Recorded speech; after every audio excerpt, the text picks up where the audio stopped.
ஒரு விஷயம் நமக்கு மனசுக்கு பிடிச்ச விஷயமா இல்லையா அப்படிங்கிறத நம்ம எப்படி தெரிஞ்சுக்கலாம் அப்படிங்கிறத பத்தி ஒரு கதை. ஒரு காட்டுல வந்து 2 பேர் இருக்காங்க. ஒருத்தருக்கு கால் நடக்க முடியாது, இன்னொருத்தருக்கு கண் பார்வை கிடையாது. அவங்க 2 பேருக்குள்ள எப்பயுமே ஒரு ஈகோ சண்டை நடந்துகிட்டே இருக்கும். ஒரு நாள் அந்த காட்டுல வந்து தீ பத்திக்குது, காட்டு தீ பத்திக்கிட்டு பரவுது. அப்ப அந்த கண்ணு தெரியாத போய் கால் நடக்க முடியாதவர்கிட்ட சொல்றாரு, நீ வந்து என் தோல்ல ஏறி உக்காந்துக்கோ, உக்காந்துட்டு நீ வழி சொல்லு, நான் அந்த வழியில நடந்து போறேன், நம்ம 2 பேரும் சேர்ந்து இதை விட்டு வெளில போயிடலாம் அப்படின்னு சொல்லிட்டு இவரும் சரி ஓகே அப்படின்னு தோல் ஏறி உட்கார்றாரு.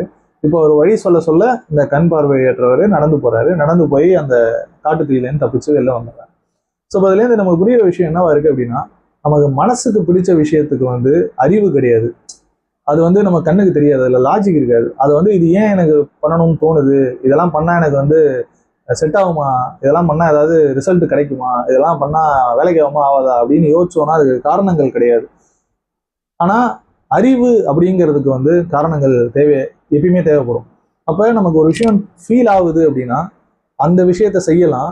அதை எப்படி செய்யணும் அப்படிங்கிறதுக்கு நம்ம அறிவை யூஸ் பண்ணிக்கலாம் அப்படிங்கிறது அந்த கதையிலேருந்து புரிஞ்ச விஷயமா இருக்கு. ஸோ எப்பயுமே நம்ம ஹார்ட் சொல்றத நம்ம செய்யலாம். ஆனா எப்படி செய்யணுங்கிறதுக்கு மைண்ட் யூஸ் பண்ணிக்கலாம். ஸோ இதுலேருந்து உங்களுக்கு என்ன புரியுது அப்படிங்கிறத கமெண்ட்ஸ் மென்ஷன் பண்ணுங்க. தேங்க்யூ.